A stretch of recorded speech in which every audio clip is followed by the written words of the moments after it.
आज हम बात करेंगे तृतीय सेमेस्टर के सभी प्रश्न पत्रों की। यूपीए डीएलएड तृतीय सेमेस्टर के सभी प्रश्न पत्रों की हम इस वीडियो में चर्चा करेंगे और आपको दिखाने का प्रयास करेंगे कि प्रश्नों का जो लेवल होता है, कैसा पूछा जाता है, किस तरह के प्रश्न पूछे जाते हैं, उनके कठिनाई का जो स्तर है, ये सारी चीज़ें हम इस वीडियो में जानने वाले हैं। कौन सा प्रश्न कितने पूर्णांक का आता है, कौन सा प्रश्न पत्र कितने पूर्णांक का आता है और समय क्या होता है और कितने प्रश्न पूछे जाते हैं, ये सारे चीज़ें आपको इस वीडियो में कवर हो जाएंगी। यानी इन सभी के बारे में आपको जानकारी मिल जाएगी। चलिए वीडियो को शुरू करते हैं। अगर आप चैनल पर नए हैं तो सब्सक्राइब जरूर करिएगा। हम शुरुआत करेंगे यहाँ पर तृतीय सेमेस्टर की। यहाँ से पहला प्रश्न पत्र होगा शैक्षिक मूल्यांकन, क्रियात्मक शोध एवं नवाचार। पूर्णांक की बात करें तो 50 नंबर का ये पेपर होता है और समय जो है 2 घंटे का हो जाएगा। यहाँ पर आप निर्देश पढ़ लेंगे। इसके बाद हम यहाँ पर देखेंगे वस्तुनिष्ठ प्रश्न होंगे। यहाँ पर मूल्यांकन प्रक्रिया के सोपान कौन कौन से हैं? शिक्षण उद्देश्य, सीखने से उत्पन्न अनुभव, व्यवहार परिवर्तन या फिर उपयुक्त सभी। चौथा प्रश्न होगा मूल्यांकन प्रक्रिया का केंद्र बिंदु होता है विद्यार्थी, अध्यापक, विद्यालय या फिर प्रधानाचार्य। इसके बाद हम आगे देखेंगे। अगला प्रश्न होगा मूल्यांकन की शैक्षिक आवश्यकता किसको होती है? छात्र, शिक्षक, अभिभावक या फिर समाज। और अंतिम विकल्प होगा सभी को। और इन सभी प्रश्नों के मैं अभी सॉल्व पेपर अपलोड कर दूंगा, आप सभी लोग देख लेंगे और सब्सक्राइब जरूर करिएगा। अगर आप चैनल पर नए हैं, निश्चित तौर पर इस चैनल पर आपको बहुत ही बेहतरीन कंटेंट दिया जाएगा, बहुत ही बेहतरीन तैयारी आपकी करवाई जाएगी, तो सब्सक्राइब जरूर करें। यहाँ पर हम देखेंगे सतत मूल्यांकन से क्या तात्पर्य होता है। सत्र में 2 बार परीक्षा लेना, सत्र में 3 बार परीक्षा लेना, सुविधानुसार परीक्षा लेना या फिर सत्र प्रारंभ से सत्रांत तक विद्यार्थी की योग्यता का आकलन करना। इसके बाद हम आगे देखेंगे। अगला प्रश्न क्या होगा सामान्य रूप से मूल्यांकन के कितने पक्ष होते हैं? 5, 2, 6 या फिर 4। इसके बाद यहाँ पर हम आगे देखेंगे शैक्षिक शोध को सामान्यतः कितने वर्गों में बांटा जाता है? 7, 6, 3 या फिर 5। आगे हम देखेंगे। मेरा उद्देश्य सिर्फ इस वीडियो को अपलोड करने का ये है कि अगर आपको कोई प्रश्न पत्र चाहिए तो एक साथ सभी प्रश्न पत्र आपको देखने के लिए मिल जाएंगे। चैनल की प्लेलिस्ट में आप जाएंगे तो वहाँ पर आपको सभी सेमेस्टर्स की प्लेलिस्ट मिल जाएगी। आपको बहुत ही बेहतरीन तैयारी के लिए वहाँ पर निरंतर वीडियो मिलते रहेंगे। सब्सक्राइब जरूर करिएगा। हम यहाँ पर देखेंगे 7वां प्रश्न क्या होगा शिक्षण अधिगम प्रक्रिया में नवाचार क्या है? अभिक्रमित अनुदेशन, टोली शिक्षण, खुली कक्षा कक्ष या फिर उपयुक्त सभी। आगे देखेंगे क्रियात्मक शोध का अंतिम चरण क्या होता है? निष्कर्ष, प्रदत्त विश्लेषण, परिकल्पना निर्माण या फिर सांख्यिकी विश्लेषण। आगे हम देखेंगे निम्न में से कौन सा ब्लूम के ज्ञानात्मक क्षेत्र के अंतर्गत नहीं आता है? विश्लेषण, संश्लेषण, मूल्यांकन या फिर मूल्य आंकना। अगला प्रश्न होगा दिल्ली का लाल किला किसने बनवाया था? यह किस प्रकार का प्रश्न है? स्मृति संबंधी प्रश्न है, विचारोत्तेजन संबंधी प्रश्न है, तर्क संबंधी या फिर विकासात्मक संबंधी प्रश्न है। आगे हम देखेंगे ब्लूप्रिंट क्या है? प्रश्न पत्र की आधारशिला, शिक्षण की आधारशिला, विद्यालय की आधारशिला या फिर इनमें से कोई नहीं। सामुदायिक सहभागिता में नवाचार क्या है? एनसीसी, स्काउटिंग, रेड क्रॉस संस्था या फिर उपयुक्त सभी। क्रियात्मक शोध का मूल आधार क्या होता है? समस्या का तुरंत हल, समस्या भी हमारा, हल भी हमारा, सिद्धांत का निर्माण करना, बड़ी से बड़ी समस्या का हल। निम्नलिखित में से कौन वस्तुनिष्ठ प्रकार का प्रश्न नहीं है? बहुविकल्पीय प्रश्न, एकांतर पद, लघु उत्तरीय प्रश्न, मिलान पद। इसके बाद 11वां प्रश्न होगा किसी समस्या का प्रस्तावित उत्तर क्या कहलाता है? व्यतिकरण, समीक्षा, उसके बाद प्रत्ययन, परिकल्पना या उपकल्पना। इसके बाद यहाँ से शुरुआत हो जाएगी अति लघु उत्तरीय प्रश्नों की, जो कि सभी 1-1 नंबर के होंगे। मापन प्रतीक से क्या तात्पर्य है? व्यापक मूल्यांकन का अर्थ लिखिए। परीक्षण में वैधता से क्या तात्पर्य है? शिक्षा में नवाचार का अर्थ बताइए। शैक्षिक शोध क्या है? क्रियात्मक शोध का अर्थ स्पष्ट कीजिए। क्रियात्मक शोध के दो प्रमुख उपकरण लिखिए। परिकल्पना क्या है? लिखित परीक्षा की उपयोगिता लिखिए। सामाजिक शैक्षिक मूल्यांकन के उपकरण कौन कौन से हैं? और सामाजिक दृष्टिकोण से मूल्यांकन की आवश्यकता क्यों है? लिखिए। मांसपेशियां एवं आंगिक गतिविधियां मूल्यांकन के किस पक्ष से संबंधित होती हैं? मौखिक अभिव्यक्ति के साधन कौन कौन से हैं? उपचारात्मक शिक्षण की कोई दो विधियां लिखिए। क्रियात्मक शोध की शिक्षा में आवश्यकता बताइए। इसके बाद यहाँ से शुरुआत हो जाएगी लघु उत्तरीय प्रश्नों की। इसमें क्या होगा? प्रश्नों के प्रकार को स्पष्ट कीजिए। मूल्यांकन के क्रियात्मक पक्ष को उदाहरण सहित स्पष्ट कीजिए। और ये जो लघु उत्तरीय प्रश्न होंगे ये सभी 2-2 नंबर के होंगे।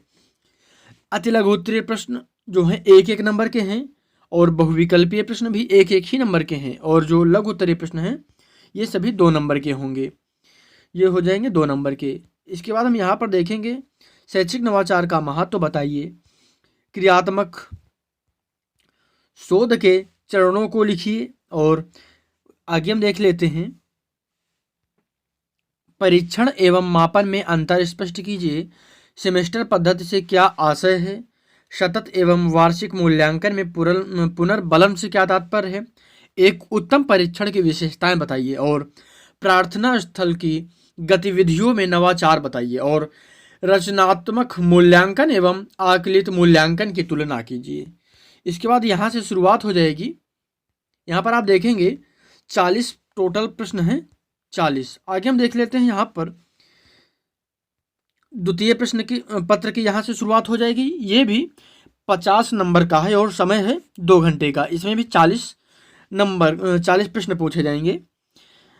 समावेशी शिक्षा देखिए जो प्रश्न पत्र है तृतीय सेमेस्टर का समावेशी शिक्षा का। और यहाँ से यूपी टेट में भी एक आध प्रश्न देखने के लिए मिल जाते हैं, पूछे जाते हैं। वस्तुनिष्ठ प्रश्न यहाँ से क्या हो जाएंगे? कौन विशिष्ट बालक नहीं है? प्रतिभाशाली बालक, मंदबुद्धि बालक, दुष्ट दोष युक्त बालक या फिर अल्पसंख्यक बालक? निर्देशन की आवश्यकता होती है किसको? अपंग व्यक्तियों को, विशेष व्यक्तियों को, सामान्य व्यक्तियों को या फिर सभी व्यक्तियों को? हम यहाँ पर आगे देखेंगे प्रतिभाशाली बालकों की शिक्षा में क्या आवश्यक है? प्रतिभाशाली बालकों की शिक्षा में क्या आवश्यक है? तीव्र गति से अध्ययन, संपुष्ट कार्यक्रम, व्यक्तिगत ध्यान या फिर उपर्युक्त सभी? आगे हम देखेंगे दुष्ट दोष की पहचान है आंखों को बार बार झपकाना, पढ़ते समय आंखों में दर्द, पुस्तक को आंखों के निकट रखना, उपर्युक्त सभी परेशानियां। उसके बाद हम आगे देखेंगे प्रारंभिक शिक्षा में मंदबुद्धि बालकों की पहचान हो सकती है अवलोकन से, परीक्षण से, साक्षात्कार से, प्रक्षेपी प्रविधि से। उसके बाद यहाँ पर क्या हो जाएगा? 6वां प्रश्न विशिष्टता का संप्रत्यय क्या होता है? केवल गुणात्मक, केवल मात्रात्मक, गुणात्मक व मात्रात्मक दोनों या फिर कुछ नहीं कहा जा सकता। आगे हम देखेंगे कौन शिक्षा के क्षेत्र में विशिष्ट बालकों का वर्ग नहीं है? बौद्धिक दृष्टि से विशिष्ट बालक, शारीरिक दृष्टि से विशिष्ट बालक, जातिगत दृष्टि से विशिष्ट बालक या फिर शैक्षिक दृष्टि से विशिष्ट बालक। 12वां प्रश्न होगा विशिष्ट शिक्षा के अंतर्गत कौन आता है? विकलांगता, रोगग्रस्तता, अक्षमता, उपर्युक्त सभी। आगे हम देखेंगे ब्रेल लिपि से क्या संबंधित है? इन सभी प्रश्नों को आप एक बार स्वयं से जरूर हल करें। निश्चित तौर पर आपको इसका लाभ जो है बोर्ड परीक्षा, माफ़ कीजिएगा, आपकी आगामी जो परीक्षा होगी, आपकी सेमेस्टर परीक्षा जो होगी वहाँ पर देखने के लिए मिलेगा। यहाँ पर जब आप इसे हल करेंगे तो एक रूप से देखा जाए तो आपकी प्रैक्टिस होती रहेगी। और ये जो प्रश्न आप हल करेंगे तो ये सारे प्रश्न आपको निश्चित तौर पर याद हो जाएंगे।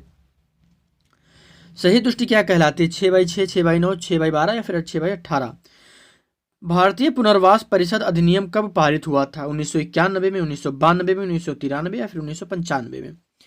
शैक्षिक समावेश से क्या तात्पर्य है? पिछड़े बच्चों को शिक्षा प्रदान करना, विकलांग बच्चों को शिक्षा से जोड़ना, सभी बच्चों को शिक्षा प्रक्रिया से जोड़ना, बच्चों में शैक्षिक समझ को बढ़ाना।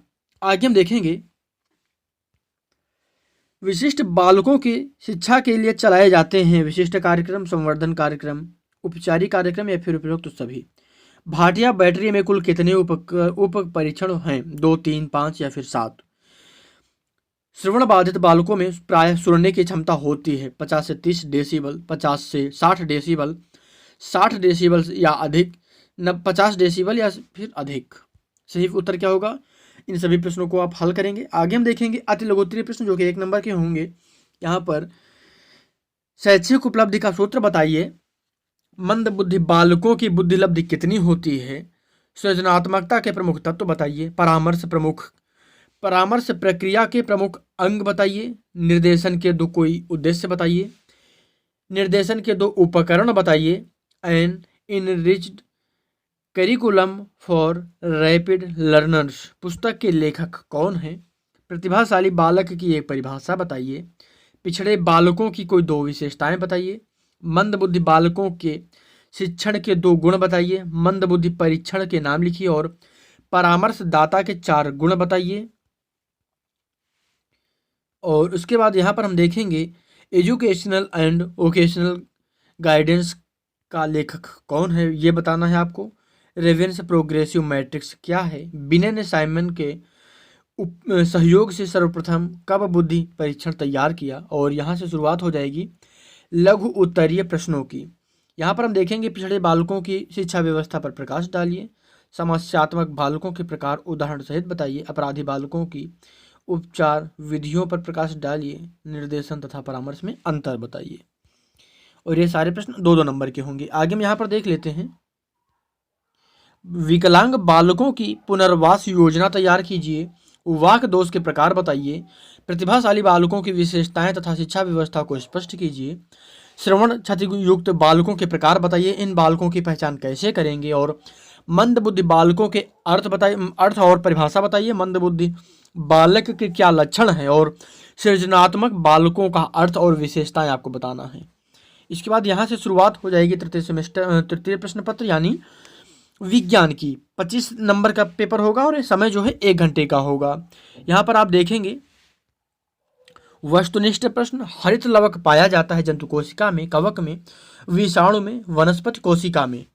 आगे हम देखेंगे द्रव के गैस में बदलने की क्रिया को क्या कहते हैं, गलनांक, हिमांक, वाष्पीकरण या फिर संघनन। टेलीफोन का आविष्कार किसने किया था, ग्राहम बेल ने, न्यूटन, आर्किमिडीज ने, सैमुअल मॉर्स ने, या फिर आगे हम देखेंगे चना मटर की जड़ों की गांठों में पाया जाने वाला जीवाणु क्या है, राइजोबियम, क्लास्ट्रीडियम, एजोटोबैक्टर और या फिर लैक्टोबैसिलस। इसके बाद हम यहाँ पर आगे देखेंगे कार्बन का क्रिस्टलीय रूप क्या है, काजल, जंतु चारकोल, कोयला या फिर हीरा। यहाँ से शुरुआत हो जाएगी अति लघुत्तरीय प्रश्नों की। यहाँ पर क्या होगा, वायुमंडल में कार्बन डाइऑक्साइड की मात्रा बढ़ने पर क्या होता है, जड़ किसे कहते हैं, पौधों में पाई जाने वाली जड़ें कितने प्रकार की होती हैं, कैंची किस प्रकार का उत्तोलक है, पॉलीथीन बहुलक के कोई 2 उपयोग लिखिए, दूरदृष्टि दोष दूर करने के लिए चश्मे में कौन सा लेंस प्रयोग करते हैं, कौन सा जंतु मरुस्थलीय वातावरण के लिए अधिक उपयुक्त है और क्यों। और इसके बाद यहाँ से शुरुआत हो जाएगी लघुत्तरीय प्रश्नों की।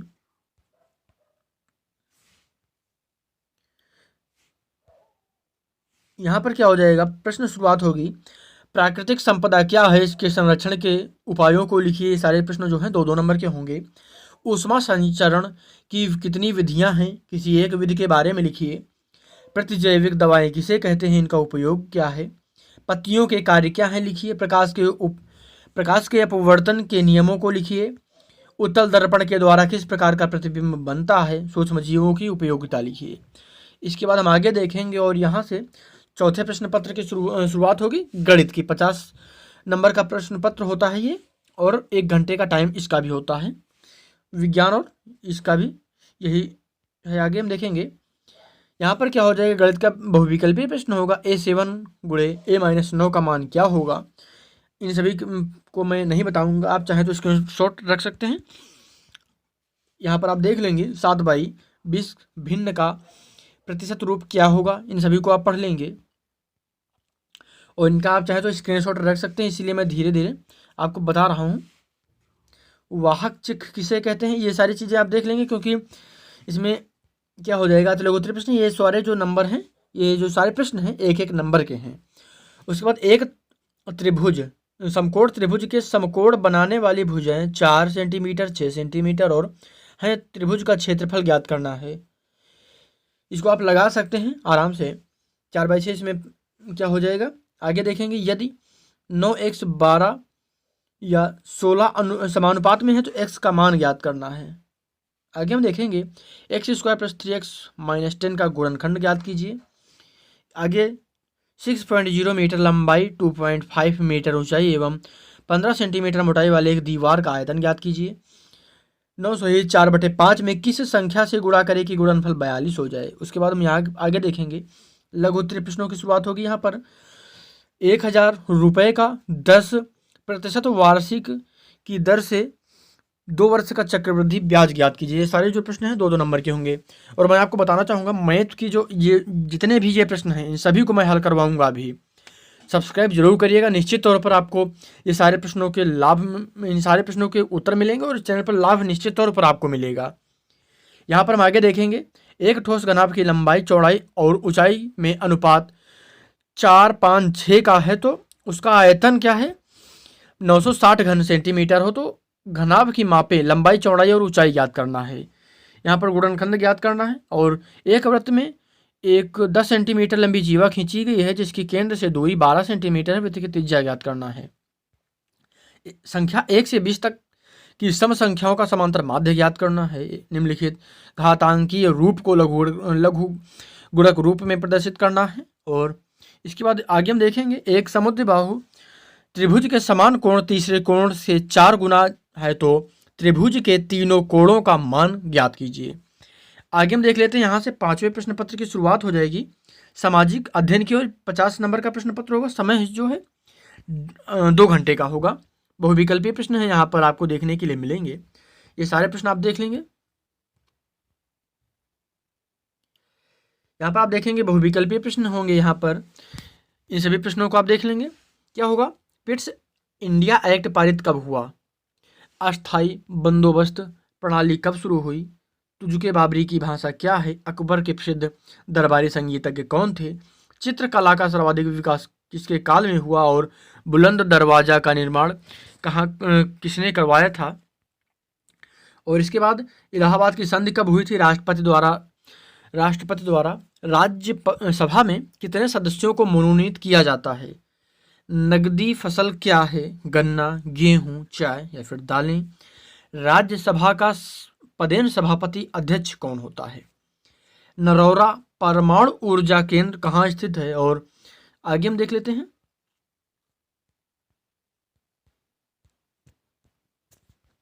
भारत में शासन का प्रमुख कौन होता है और धात्विक पदार्थ के अंतर्गत आते हैं। और 11वां प्रश्न होगा संचार के साधन नहीं है और महान विक्टोरिया मरुस्थल कहाँ पाया जाता है। और यहाँ से अति लघु उत्तरीय प्रश्नों की शुरुआत हो जाएगी।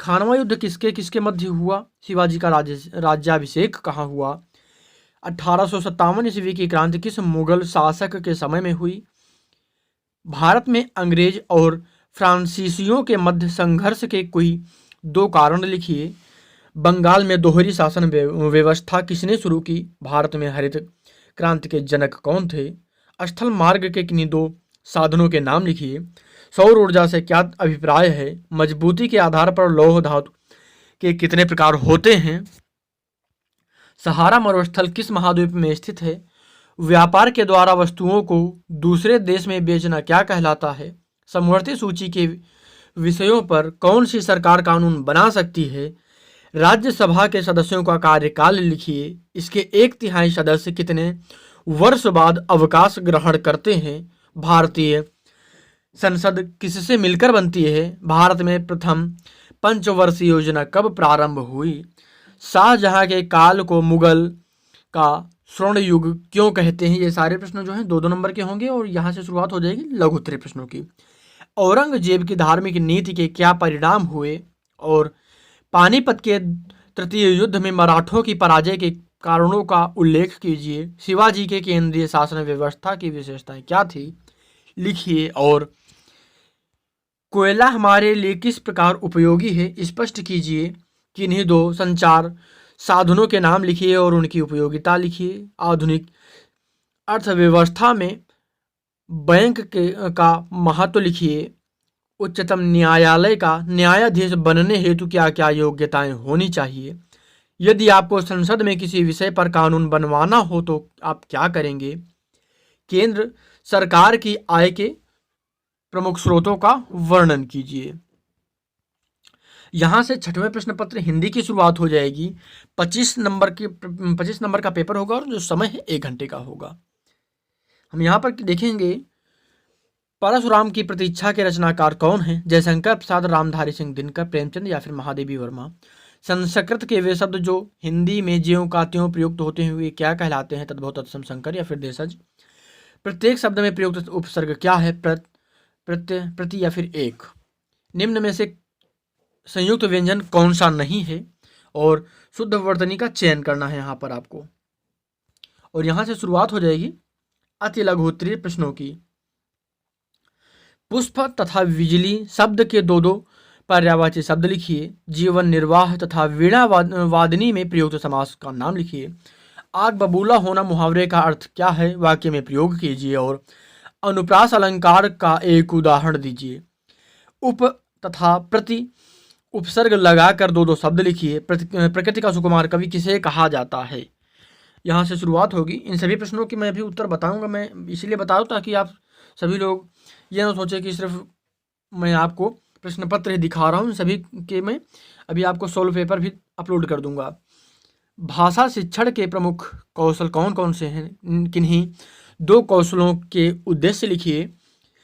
प्रेरणार्थक क्रिया किसे कहते हैं। किसी एक त्योहार पर अपने शब्दों में स्वतंत्र अभिव्यक्ति प्रस्तुत कीजिए। और भाषा शिक्षण में मौन वाचन के महत्व को स्पष्ट कीजिए।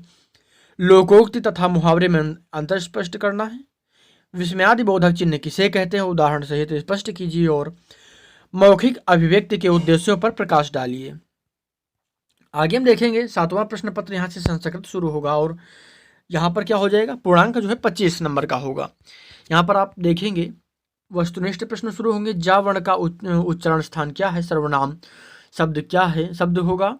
और नद्या शब्द में प्रयुक्त विभक्ति क्या है। आजीवनम समस्त पद में प्रयुक्त समास क्या है।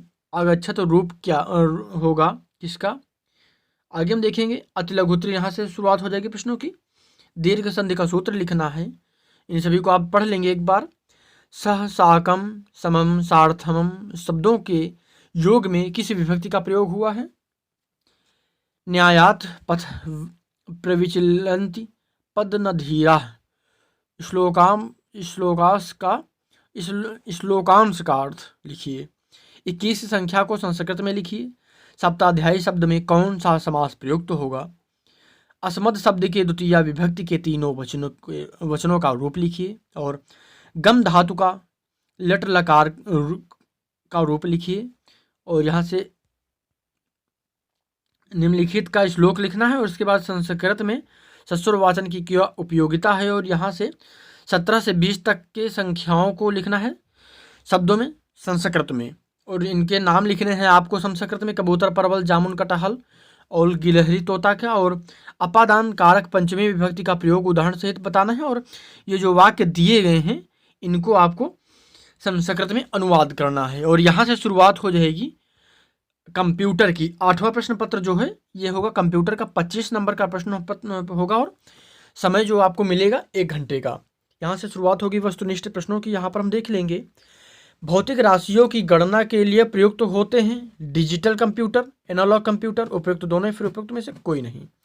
विकिपीडिया क्या है, यहाँ पर हम देख लेते हैं विकिपीडिया क्या है। एक ज्ञानवर्धक वेबसाइट। हार्डवेयर, उपयुक्त दोनों या फिर उपयुक्त में से कोई नहीं। आईसीटी का पूरा नाम क्या है। संचार तंत्र के मुख्य अंग क्या हैं। और ऑनलाइन संचार के क्षेत्र में जालसाजी धोखे किए जाते हैं, आप ये बताएंगे। यहाँ से शुरुआत हो जाएगी अति लघुत्तरीय प्रश्नों की 1-1 नंबर के। सर्वर का क्या अर्थ है। सर्च इंजन का क्या आशय है। वेब पेज से आप क्या समझते हैं। सीडी रोम का क्या है। स्लाइड के द्वारा प्रयुक्त प्रस्तुति का क्या महत्व है। ई बुक्स से आप क्या समझते हैं। और यहाँ से शुरुआत हो जाएगी लघुत्तरीय प्रश्नों की जो कि 2-2 नंबर के होंगे। प्रसार भारती ज्ञान प्रसार भारती द्वारा ज्ञान विकास के लिए प्रदान किए जाने वाली सेवाओं को बताइए। शिक्षा दूरदर्शन को समझाइए। कॉन्फ्रेंस का परिचय दीजिए और शिक्षण के उपयोग में आने वाली मुक्त डिजिटल शैक्षिक संसाधन कौन कौन से हैं। ई ट्यूशन को संक्षेप में लिखिए और कार्यालय कार्य में सूचना एवं संचार प्रौद्योगिकी के गुणों को समझाइए। meritnation.com से आप क्या समझते हैं। ये प्रमुख प्रश्न थे। आपको ये वीडियो कैसा लगा आप कमेंट करेंगे। वीडियो अच्छा लगा हो तो लाइक जरूर करिएगा। और ये सभी प्रश्न पत्र थे तृतीय सेमेस्टर से संबंधित। और इसके बाद मैं चौथे सेमेस्टर के सभी प्रश्न पत्रों को लूँगा। उसके बाद इन सभी प्रश्न पत्रों को सीरियल वाइज एक एक करके एक एक सब्जेक्ट का, एक एक सेमेस्टर का, सभी सब्जेक्ट्स का और सभी सेमेस्टर्स का मैं वीडियो अपलोड कर दूंगा सॉल्व पेपर के साथ। यानी वहाँ पर आपको सिर्फ सॉल्व पेपर देखने के लिए मिलेगा। बहुत ही बेहतरीन कंटेंट मैं देने का प्रयास कर रहा हूँ। क्या कमियाँ रह गई हैं ये भी आप कमेंट करेंगे। उम्मीद करता हूँ ये वीडियो आपको पसंद आया होगा। चैनल को अभी तक सब्सक्राइब नहीं किया तो सब्सक्राइब करिएगा और इस वीडियो को अपने दोस्तों के साथ शेयर करिएगा।